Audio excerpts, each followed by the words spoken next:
Hi there. I guess you could say I'm recording this as a cautionary tale to those who plan on studying abroad in the future. I don't mean to discourage you from going in the first place. It's more like I just want you to be aware of this, so that something like this shouldn't happen to you too. I guess I should explain a little bit.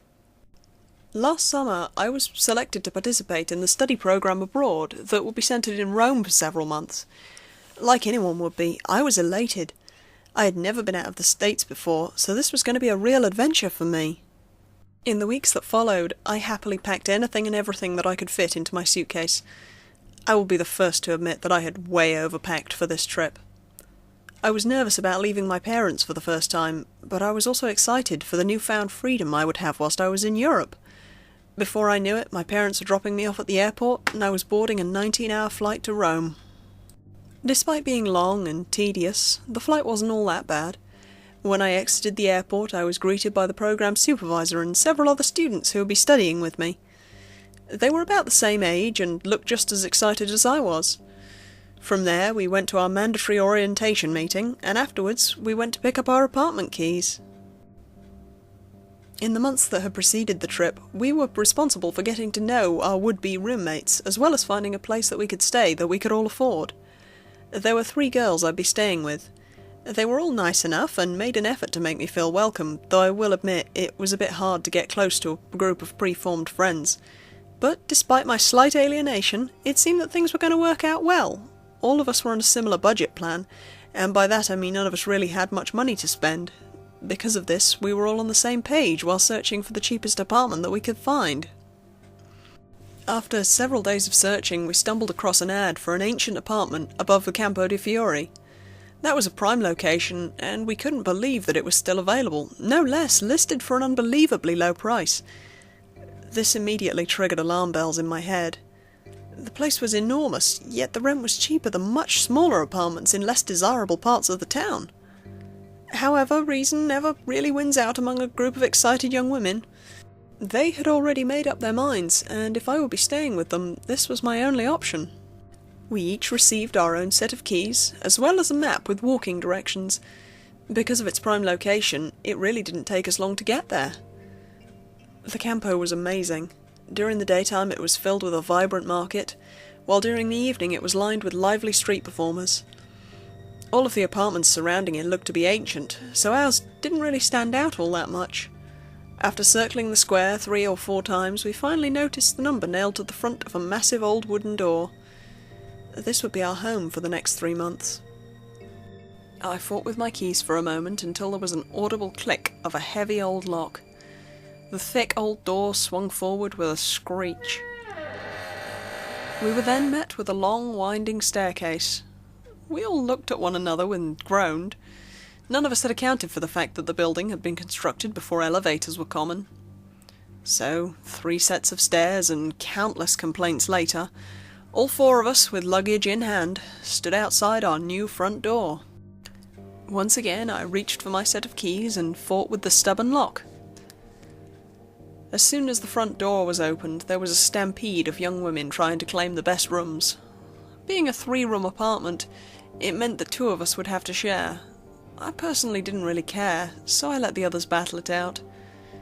When the dust had settled, I found that I'd be sharing a room with a girl called Stephanie. That was fine with me. Stephanie was nice enough, and she was also very quiet, my ideal feature in a roommate. Over the course of the rest of the day, we ran around exploring our new home. There were 2 bathrooms, a full kitchen, and a living room with an ancient television. Once again, I began to feel uneasy. Just how was it that we were able to get all of this for such a low price?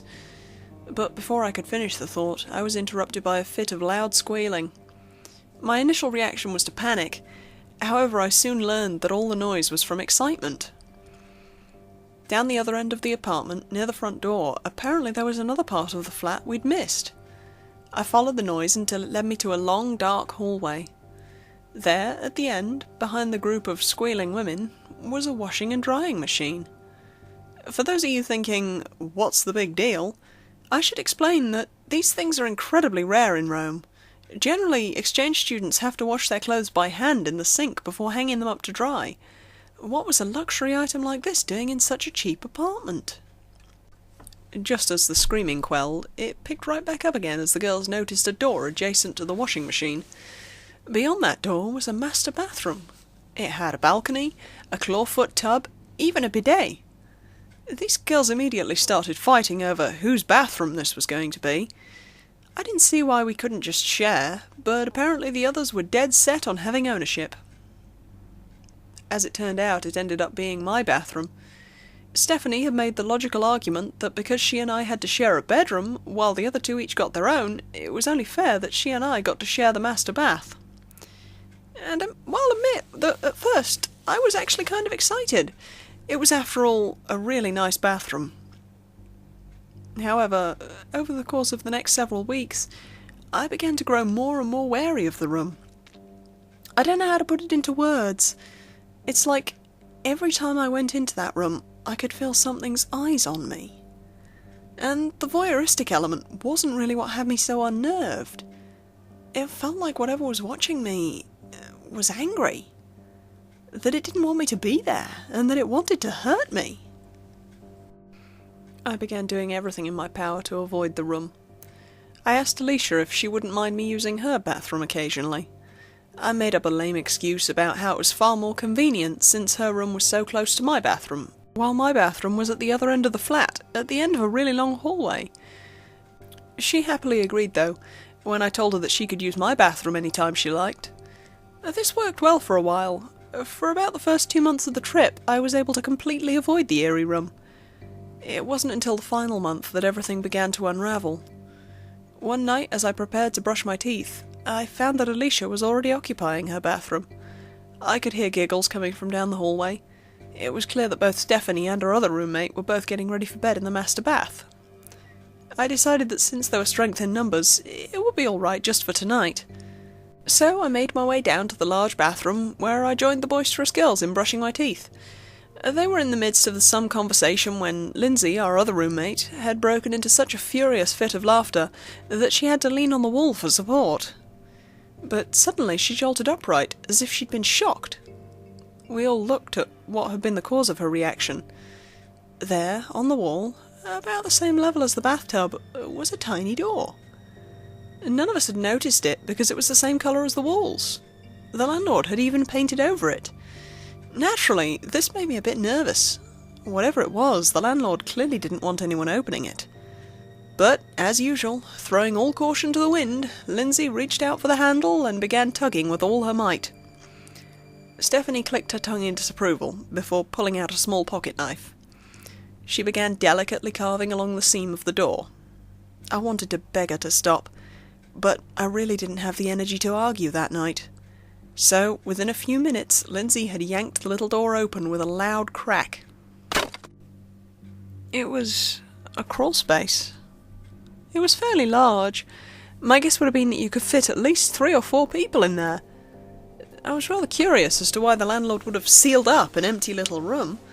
While I thought about this, Stephanie and Lindsay began calling for Alicia to come and see their new discovery. She was just as excited as they were when they first discovered it. However, as could be expected, the excitement waned over time, and the crawlspace eventually just turned into a place for a few towels and laundry baskets.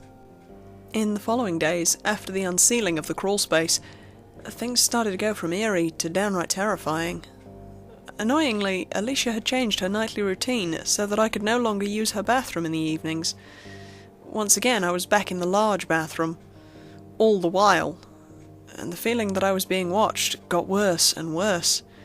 I began to get so paranoid each time that I went in the room that I would literally jump at the slightest noise of pipes settling. And as soon as I was finished, I would run at full speed down the hallway to close the door behind me. For some reason, I seemed to be the only one feeling this way. It's not like I could have just told the other girls either.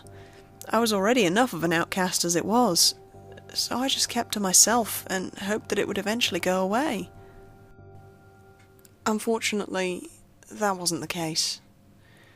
One night I was getting ready for bed, I found myself alone in the bathroom. As I stood in front of the mirror brushing my teeth, something set the hairs on the back of my neck straight up. There was a faint rustling noise.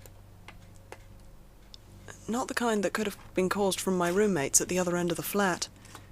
Any noises caused by them would have had to have been quite loud to reach me all the way at the end of the long hallway. No, this noise was very faint, like the sound of someone gingerly shuffling things around. I stood completely silent, terror filling me. The soft rustling noise was coming from inside the crawlspace. I turned on my heels and ran down the hallway to grab the attention of my roommates. I tried to explain to them what had happened, but all that came out were incoherent murmurs. Eventually, I managed to stutter, "Something's inside the crawlspace." They looked at me with fear and confusion in their eyes. As a pack, we moved together down the hallway into the bathroom. I nearly fainted when I saw the tiny door hanging fully ajar. Though this discovery filled me with horror, Aisha immediately pointed to the balcony sliding door.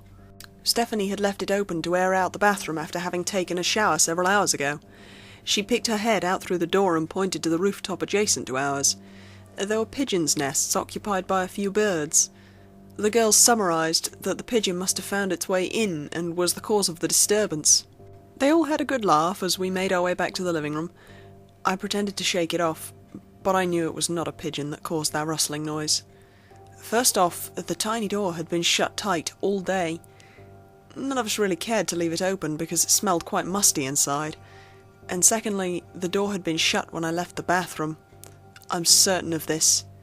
Yet there it was, wide open when I returned. You're not going to tell me that there was a pigeon that knows how to and is capable of opening and closing a door all by itself.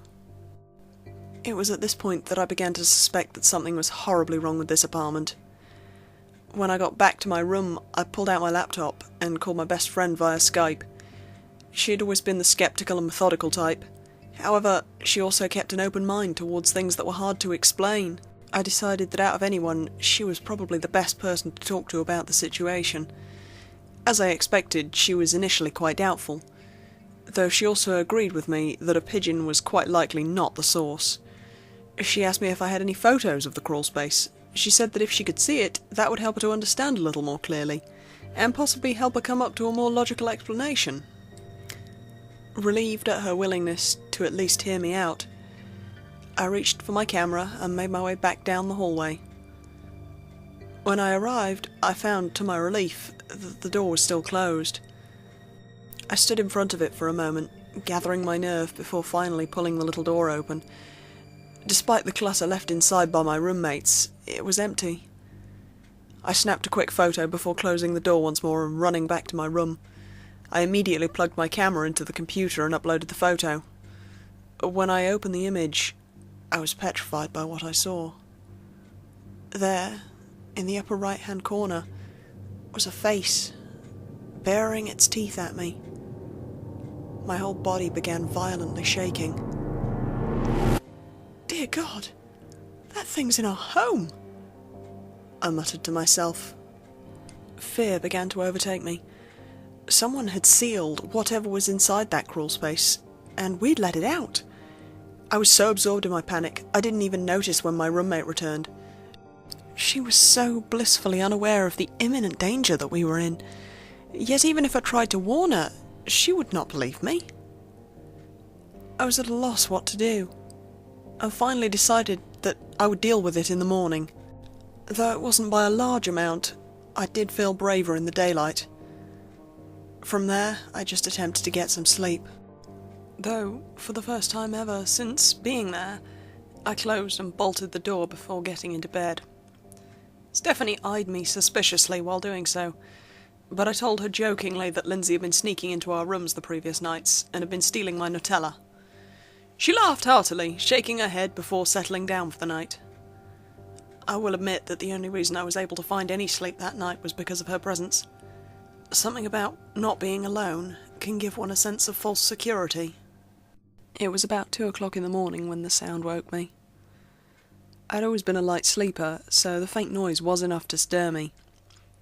It sounded like a door being pushed open at the other end of the flat, followed by footsteps. But these weren't just normal footsteps. They were far too fast. It sounded like someone was running at full speed from the foyer to the living room and all about the apartment. But these weren't heavy footfalls like the kind you would expect from a running person.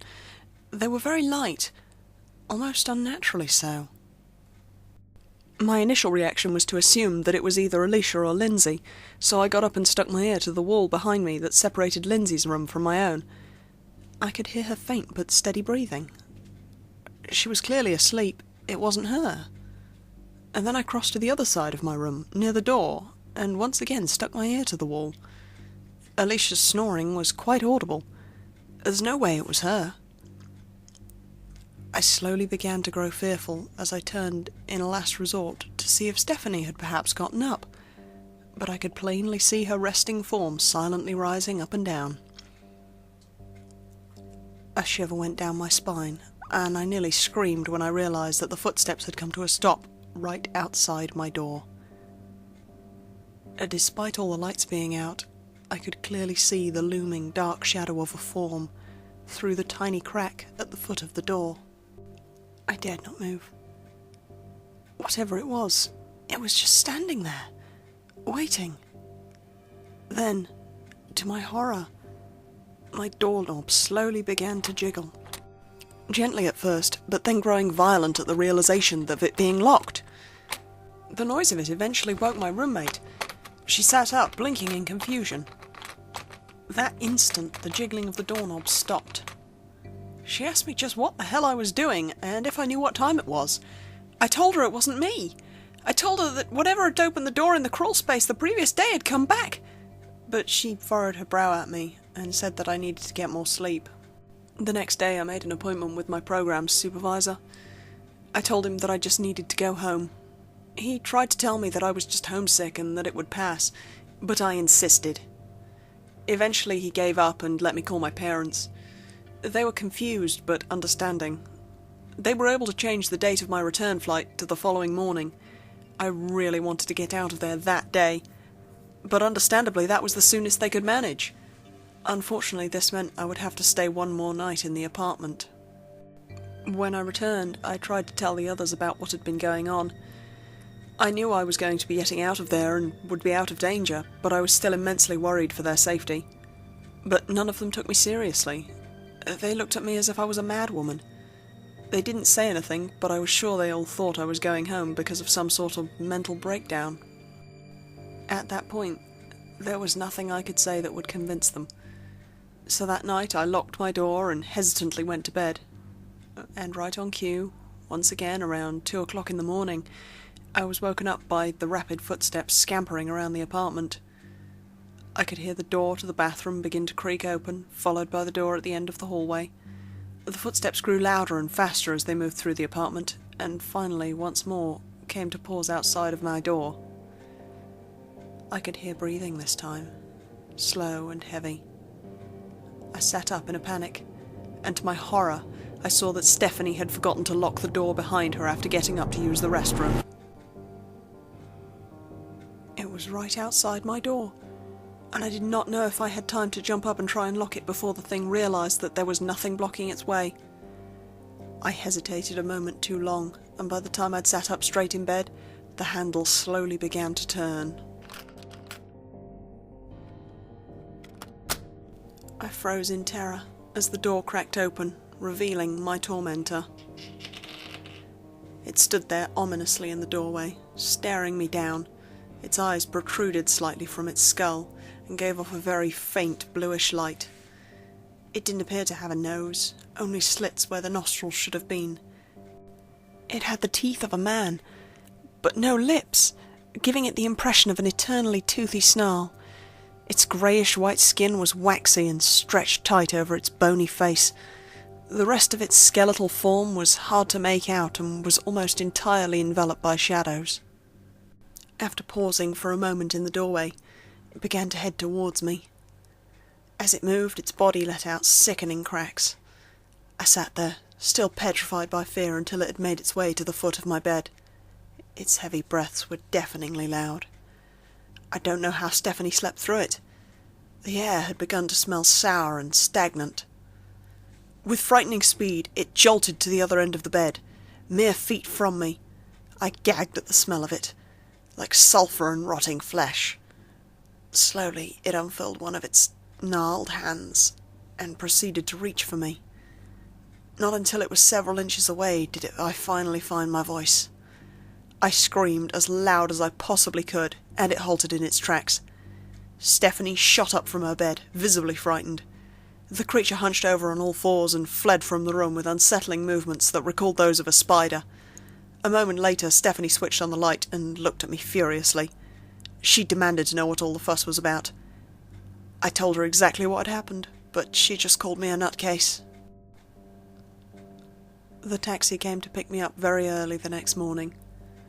The sun had not even risen by the time it arrived. None of the girls came to see me off, but I expected this. After loading my luggage into the trunk, I climbed into the back seat of the old cab. It had driven right through the square and was sitting at the base of my apartment. When I leaned to look out the window, I could see where my room had been. My face contorted into a mixture of panic and concern. There, looking out of my old window, was the creature. Its unblinking eyes bore into me, and its lipless mouth curled into a snarling grin. Before I could say anything, the cab driver had taken off, leaving the hell house far behind. I tried to warn them. I really did. I did everything in my power to warn them of the danger that they were in, but none of them would listen to me. There's no way I could have stopped what happened after I returned home. You see, several weeks after returning to the United States, I received a phone call from the program director. He informed me that a day before the program ended, all 3 of my past roommates had been reported missing. The authorities had no idea just how long they'd actually been gone for, as they were only recently discovered missing when the program director went to check on them after none of them made it to the end of program wrap-up meeting. They assumed it had been at least a week or 2, since all the food in the apartment was expired. But there was no sign of forced entry, and no valuables were missing.